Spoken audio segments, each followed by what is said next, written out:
জলবায়ু পরিবর্তনের প্রভাব মোকাবেলায় শুধু গাছ রোপণ করলেই হবে না, বাঁচিয়ে রাখতে হবে, কারণ পরিচর্যা ছাড়া একটি চারাও পরিবেশে কাঙ্ক্ষিত ভূমিকা রাখতে পারে না।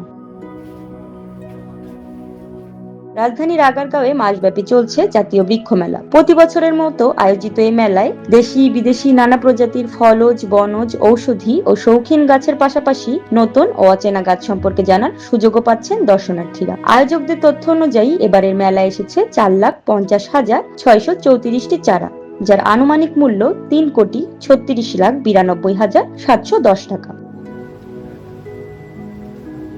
সবুজায়নকে উৎসাহিত করতে সরকারি ও বেসরকারি বিভিন্ন নার্সারি এতে অংশ নিয়েছে। বিক্রেতারা বলছেন, আবেগের বশে নয়, গাছের উপযোগিতা ও পরিচর্যার বিষয়টি জেনেই চারা কেনা উচিত।